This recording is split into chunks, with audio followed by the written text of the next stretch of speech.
Big boss Kannada season 12ರ ಫಿನಾಲೆಗೆ ಇನ್ನೇನು count down ಶುರುವಾಗಿದೆ.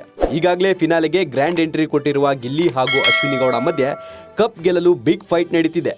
ಇಬ್ಬರಲ್ಲಿ ಯಾರು ಗೆಲ್ತಾರೆ ಅಂತ ಸೋಷಿಯಲ್ ಮೀಡಿಯಾದಲ್ಲೂ ಭಾರಿ ಚರ್ಚೆ ಆಗ್ತಿದೆ.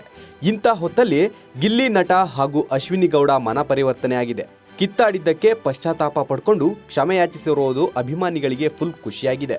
ಹೌದು, ಬಿಗ್ ಬಾಸ್ ಕನ್ನಡ ಸೀಸನ್ 12 ಶುರು ಆದಾಗಿನಿಂದಲೂ ಅಶ್ವಿನಿ ಹಾಗೂ ಗಿಲ್ಲಿ ಮಧ್ಯೆ ಒಂದಿಲ್ಲೊಂದು ವಾರ್ ನಡೆಯುತ್ತಲೇ ಇದೆ. ಬಿಗ್ ಬಾಸ್ ಶುರುವಿನಲ್ಲೇ ಗಿಲ್ಲಿ ಮೇಲೆ ಅಶ್ವಿನಿ ಗೌಡ ಜಗಳ ಆಡಿದ್ರು. ಅಲ್ಲಿಂದ ಶುರುವಾಗಿದ್ದ ಇಬ್ಬರ ಕಿತ್ತಾಟ ಫಿನಾಲೆವರೆಗೂ ನಡೆಯುತ್ತಲೇ ಇದೆ. ಗಿಲ್ಲಿ ಕ್ಯಾಪ್ಟನ್ ಆದಾಗಲಂತೂ ಹೋಗೆ ಬಾರೆ ಅಂತ ಬೈದಿದ್ರು. ಅಶ್ವಿನಿ ಗೌಡ ಕೂಡ ನಾನೇನು ಕಡಿಮೆ ಇಲ್ಲ ಅಂತ ನೀನ್ ಯಾವನೋ ಹೋಗೋಲೋ ಅಂತೆಲ್ಲ ಬೈದು ತಿರುಗೇಟು ಕೊಟ್ಟಿದ್ರು. ಅವರಿಬ್ಬರ ಜಗಳದ ವಿಡಿಯೋಗಳು ಸೋಷಿಯಲ್ ಮೀಡಿಯಾದಲ್ಲಿ ವೈರಲ್ ಆಗಿದ್ವು. ಇಷ್ಟೆಲ್ಲ ಜಗಳ ಮಾಡಿರುವ ಗಿಲ್ಲಿ ಹಾಗೂ ಅಶ್ವಿನಿ ಗೌಡ ಮನಸ್ಸು ಬದಲಾಗಿದೆ. ಜಗಳವನ್ನ ಮರೆತು ಖುಷಿಯಾಗಿದ್ದಾರೆ. ಹೌದು, ರೀಸೆಂಟ್ ಆಗಿ ರಿಲೀಸ್ ಆಗಿರುವ ಬಿಗ್ ಬಾಸ್ ಪ್ರೋಮೋದಲ್ಲಿ ಗಿಲ್ಲಿ ಹಾಗೂ ಅಶ್ವಿನಿ ಗೌಡ ಹೊಸ ಬಾಂಡಿಂಗ್ ರಿವೀಲ್ ಆಗಿದೆ.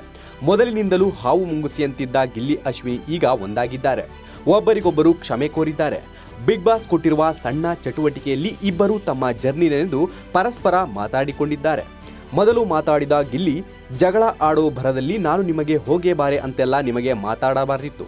ನೀವು ವಯಸ್ಸಿನಲ್ಲಿ ದೊಡ್ಡವರು, ನಿಮ್ಮ ಮನಸ್ಸಿಗೆ ತುಂಬಾ ನೋವು ಮಾಡಿದ್ದೀನಿ. ಹಾಗೆ ಮಾತಾಡಿದ್ದನ್ನೆಲ್ಲ ನೆನಪಿಸಿಕೊಂಡ್ರೆ ತುಂಬಾ ಬೇಸರ ಆಗುತ್ತೆ.